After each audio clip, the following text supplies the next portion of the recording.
Hello Bros and Sis, hello friends et bienvenue sur À vous la parole. Encore une fois, je suis là, ça veut dire que j'ai réussi à faire ce jour numéro 9 en ne mangeant que des fruits et des noix. Le challenge continue, 40 jours dans le désert. Aujourd'hui j'étais au boulot, donc j'ai dû manger à la cantine avec les collègues et j'ai dû assumer mon défi. Regardez ça. Son dîner. Son dîner, non?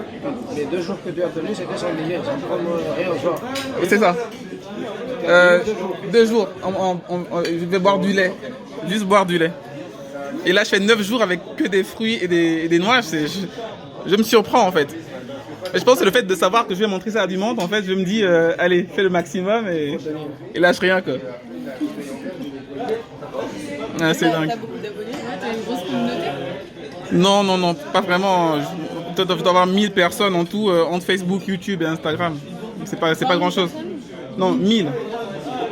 Non, pour l'instant, c'est pas. C'est pas mal. Non, 1000 entre tout ça. Et ouais, j'ai tenu le coup. J'ai mangé des fruits et rien que des fruits ce midi à la cantine. Mais franchement, ça commence à devenir dur.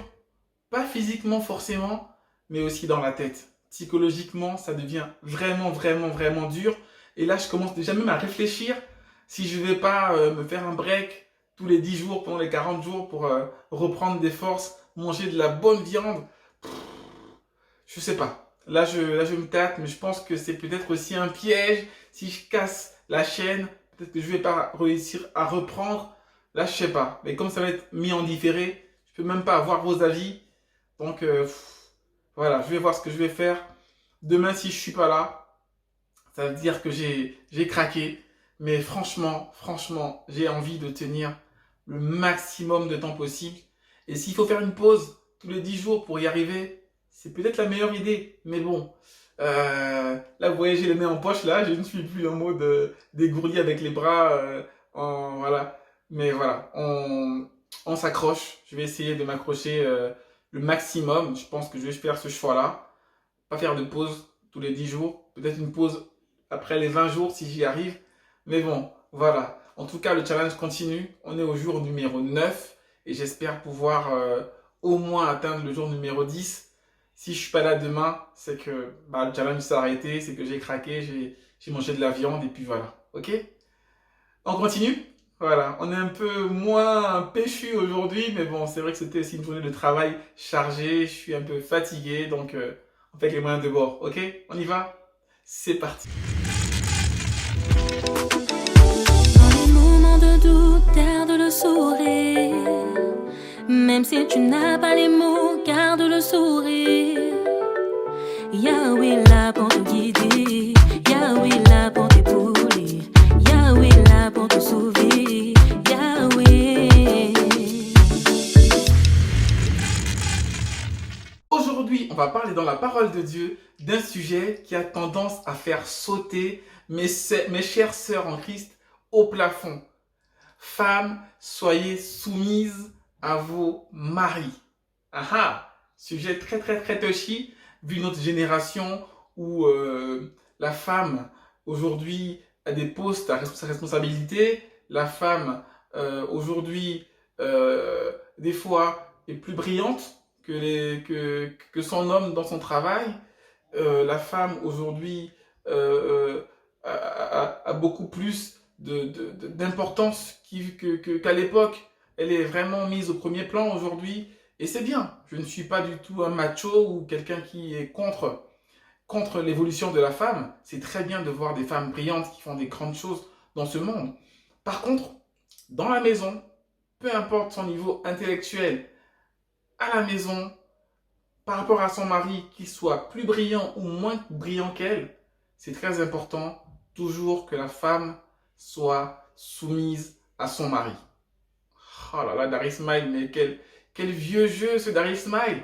Ouais, ben voilà, c'est la parole de Dieu qui le dit, et donc c'est Dieu qui l'a voulu ainsi. Alors on va prendre la parole de Dieu et on va lire ce passage ensemble, ok? Ce passage se trouve dans la parole de Dieu en Éphésiens chapitre 5 et on va lire à partir du verset 22. On va lire tout le passage pour éviter qu'il y ait des ambiguïtés sur ce que la parole de Dieu dit par rapport aux besoins domestiques, au rôle domestique de l'homme et de la femme. Je ne veux pas juste lire sur la femme parce qu'on va se dire que la Bible, en fait, néglige la femme, néglige le rôle de la femme. Je veux vraiment lire la globalité du passage pour qu'on puisse comprendre quelle est la vision de Dieu par rapport au rôle de la femme et de l'homme. Allez, lisons le passage. Éphésiens chapitre 5, les versets 22 à 30. Femmes, soyez soumises à vos maris comme au Seigneur, car le mari est le chef de la femme, comme Christ est le chef de l'Église, qui est son corps et dont il est le sauveur. Or, de même que l'Église est soumise à Christ, les femmes aussi doivent l'être à leur mari en toutes choses. Je continue parce que maintenant on parle des maris. Marie, aimez vos femmes comme Christ a aimé l'Église et s'est livré lui-même pour elle afin de la sanctifier par la parole, après l'avoir purifiée par le baptême d'eau, afin de la faire paraître devant lui, cette Église glorieuse, sans tache, ni ride, ni rien de semblable, mais sainte et irrépréhensible. C'est ainsi que les maris doivent aimer leur femme comme leur propre corps. Celui qui aime sa femme s'aime lui-même, car jamais personne n'a haï sa propre chair, mais il la nourrit et en prend soin, comme Christ le fait pour l'Église, parce que nous sommes membres de son corps. Ok? Donc, femmes, soyez soumises à vos maris. Allez, là, j'ai sorti les mains. On y va. Femmes, soyez soumises à vos maris en toutes choses. D'accord? Car, comme les chrétiens, comme les membres de l'Église sont soumis à Christ, de même, la femme doit être soumise à son mari. Alors, aujourd'hui, c'est très difficile, même des fois pour des sœurs en Christ, d'accepter cette soumission. Ça veut dire quoi être soumise à son mari? Les chrétiens sont soumis au Seigneur. Tout ce que la parole de Dieu dit, toute la parole de Dieu dit pour un chrétien, les frères et sœurs sont soumis au Seigneur. L'Église est soumise au Seigneur. De même, la femme doit une totale soumission, le verset dit, en toute chose à son mari. D'accord? Après, j'ai envie de dire que la parole de Dieu évite les extrêmes. Pourquoi? Parce que d'un côté, il dit à la femme d'être soumise à son mari, et de l'autre côté, il dit à son mari d'aimer sa femme comme Christ a aimé l'Église. Donc aujourd'hui, s'il y a un homme qui dit que sa femme doit lui être soumise et il veut mettre sa femme sous un joug, sa femme sous un esclavage à cause de ce verset, il se trompe. Parce que derrière, la parole dit que le mari doit aimer sa femme comme Christ a aimé l'Église et il s'est livré pour elle. Ça veut dire que quelque part, si tu aimes ta femme comme Christ a aimé l'Église, même si elle t'est soumise, tu ne vas pas abuser de ton pouvoir. Au contraire, tu es prêt à te sacrifier pour elle. Ça veut dire que si ta femme t'est soumise, si ta femme, malgré son travail, si elle travaille, veut être soumise à ce que tu lui dis, elle veut faire des tâches ménagères, elle veut faire des choses, s'occuper de la maison, s'occuper des enfants, elle t'est soumise, elle ne peut pas être ton esclave parce que toi tu l'aimes comme ton propre corps. Ça veut dire que si jamais tu vois qu'elle travaille beaucoup, ton amour sacrificiel envers elle va te pousser à l'aider à faire toutes ces tâches. Ça veut dire que la parole de Dieu ne veut pas que la femme soit l'esclave de son mari quand il dit que la femme doit être soumise à son mari. Ce qu'il veut, c'est que la femme soit soumise à son mari parce que derrière, ce mari va l'aimer au point de se sacrifier pour elle. Ça veut dire qu'il y aura un équilibre inéluctable dans cette relation. On n'est pas dans une relation où la femme va être rabaissée, où la femme va être maltraitée, en esclavage. Non, parce que la parole dit juste après que l'homme doit aimer sa femme comme Christ a aimé l'Église, jusqu'à se livrer pour elle. Donc un homme qui aime sa femme de cette manière ne peut pas utiliser cette soumission de sa femme pour la mettre au plus bas. Au contraire, il va l'élever, il va l'aimer, il va l'encourager. C'est pour cela que la Bible est très très équilibrée. Je ne veux pas comparer avec les autres religions ce soir, Mais en tout cas, ce que je peux dire, c'est que certains qui disent que la parole de Dieu, la Bible, met les femmes au deuxième plan, néglige la femme, c'est pas vrai du tout. On voit très bien qu'ici, chacun a son rôle. La femme à être soumise à son mari et le mari d'aimer sa femme. Si jamais les deux font leur travail, personne n'est en esclavage, personne n'est lésé et dans le foyer, ça ira à merveille. Chacun doit garder sa place. Je ne dis pas que dans le monde du travail, dans le monde professionnel, les femmes doivent toujours avoir moins que les hommes, doivent avoir des postes moins importants, doivent avoir moins de salaire. Ça n'a rien à voir. D'ailleurs, si ma femme avait un salaire plus élevé que le mien, ça ne me choquerait pas. Dans la mesure où, dans la maison, dans la famille, la femme garde sa place et laisse à l'homme la place du chef dans la famille, elle peut avoir ce qu'elle veut comme salaire, elle peut avoir ce qu'elle veut comme poste de pouvoir. Tant qu'à la maison, elle est soumise à son mari, elle a tout gagné. Et hommes, qui dites à vos femmes que parce que le verset dit « sois soumise », vous n'avez rien compris à la parole de Dieu. Vous n'avez rien compris. Parce que si tu veux que ta femme te soit soumise, tu dois le faire naturellement, en lui apportant de l'amour, en te sacrifiant pour elle. Ainsi, tu vas faciliter sa soumission parce qu'elle ne sera pas oppressée et son orgueil ne sera pas touché. Parce qu'on est tous des êtres égocentriques et orgueilleux. Ça, c'est l'homme, ça, de sa nature. Hein? Vous comme moi, on est tous les mêmes. On est orgueilleux, égocentrique. Et si tu vas dire à ta femme, tu dois être soumise, tu dois être soumise. Mon gars, tu n'as rien compris à l'histoire. Tu n'as rien compris à l'histoire. Il faut qu'il y ait cet équilibre. Femmes, soyez soumis à vos maris en toutes choses. Après, je vais quand même mettre des petites entre-griffes. Pourquoi? Parce que de même que Dieu demande à la femme d'être soumise à son mari en toutes choses, ailleurs, dans la parole de Dieu, il dit à nous, chrétiens, d'être soumis aux autorités. Et je pense que cette soumission aux autorités a une limite. C'est laquelle la limite? Être soumis jusqu'au point où on ne va pas désobéir à Dieu. Car il vaut mieux obéir à Dieu qu'aux hommes. Donc si les autorités vous entraînent à ne pas obéir à Dieu ou à faire des choses qui vont à l'encontre de ce que dit Dieu dans sa parole, à ce moment-là, notre relation de soumission s'arrête net. Parce qu'on ne peut pas être soumis aux autorités au point de rejeter la parole de Dieu. Donc, bien sûr, cette relation de soumission a la limite de ne pas détourner l'attention du chrétien de la volonté de Dieu. Ça veut dire quoi? Ça veut dire que si les autorités nous demandent de faire de la débauche, qui est contre Dieu, on ne va pas dire qu'on est soumis aux autorités, donc on va faire de la débauche. Si un mari dit à sa femme de se prostituer, c'est pas parce que c'est sa femme et qu'elle doit lui être soumise qu'elle va se prostituer. Donc, la soumission reste dans le cadre où on est dans la volonté de Dieu.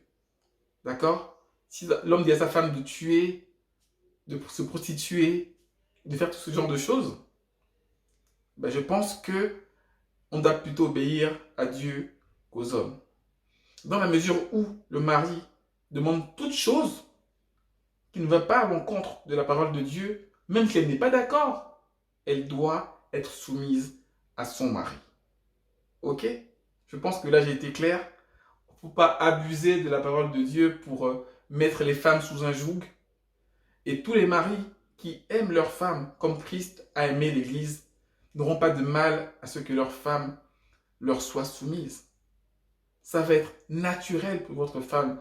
Alors que si vous l'oppressez en disant « sois soumise, sois soumise, sois soumise », eh bien, vous n'avez rien compris encore une fois.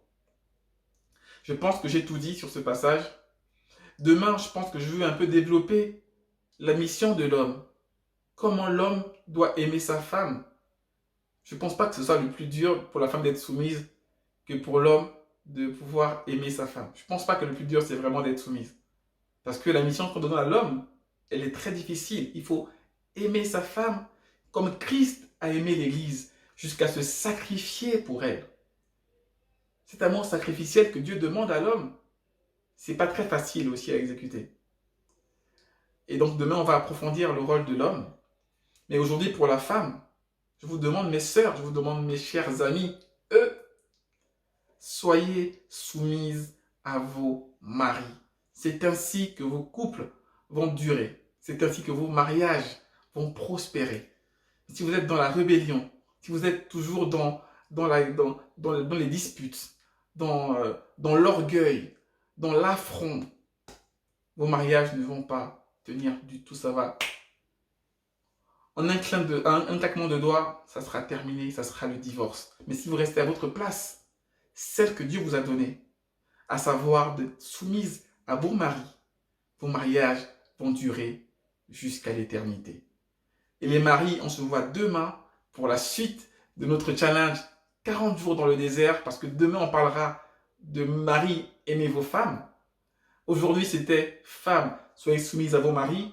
J'espère que les sœurs et les amis, vous m'avez compris, parce que c'est important de pouvoir sauver votre couple.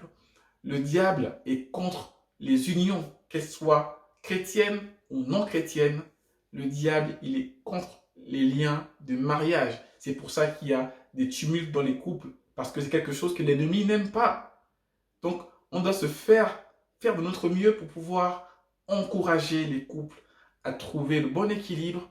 Et je pense que la femme soumise à son mari, peu importe son salaire, même si le mari n'est pas instruit, si vous vous êtes marié, peu importe quel est ton statut devant ton mari, tu dois lui être soumise. Si tu es chrétienne et que ton mari n'est pas encore chrétien, et que derrière, vous avez des discussions et qu'il te demande de faire des choses qui ne sont pas anti-bibliques, tu dois lui être soumise. Tu ne veux pas entendre « oui, le pasteur m'a dit ». Non, non, non, non, non. Non, non, non, non, non. Peu importe la grandeur, je veux dire la croissance spirituelle de ton mari. S'il te demande quelque chose, tu dois lui être soumise. Quand je disais qu'il y a des limites à ne pas dépasser, par exemple, obéir à Dieu plutôt qu'aux hommes, d'accord? Ça ne veut pas dire qu'il faut obéir au pasteur plutôt qu'à son mari. Ça, c'est hors de question. Le pasteur est un homme de Dieu. Si le pasteur prend une parole de Dieu pour te dire de faire quelque chose qui va en encontre de ce que ton mari t'a dit, ok, d'accord, parce qu'il a pris la parole de Dieu. Mais si c'est un avis personnel d'homme de Dieu comme on a tendance à voir ces derniers temps, que tu viens faire prévaloir devant la parole de ton mari, ma sœur, ton mariage est en danger. Ton homme doit avoir toujours le droit que tu lui sois soumise. Qu'est-ce que je raconte? En tout cas, vous m'avez compris. Ce que je veux dire, c'est que la femme doit écouter son mari plutôt qu'un autre homme. Après, si c'est un homme de Dieu qui prend la parole de Dieu pour encourager une femme dans un sens, que la femme ainsi use de sagesse pour pouvoir échanger avec son mari et ne pas venir en affront, encore moins en disant que c'est un autre homme qui l'a poussé dans ce sens-là. Parce que l'orgueil d'un homme, c'est à cause d'un homme de l'extérieur que tu viens me faire de la guerre à la maison. C'est très grave. Et là, divorce. Ce qu'il faut éviter, c'est ça. C'est ne pas confondre les choses. Tant que la parole de Dieu n'est pas mise, mise de côté, les femmes doivent, d'autant que possible, écouter leur mari et leur être soumis. C'est très important. Écoutez, on va pas tirer en longueur. C'est fini pour aujourd'hui. On se retrouve demain pour parler des hommes qui doivent aimer leurs femmes. Je vous souhaite une bonne soirée et on espère que demain je serai là parce que si je mange autre chose que des fruits et des noix, c'est terminé, on arrête le challenge. Donc demain, on continue avec le jour numéro 10 de 40 jours dans le désert. Je vous souhaite une bonne soirée et surtout, n'oubliez pas de garder le sourire. Peace.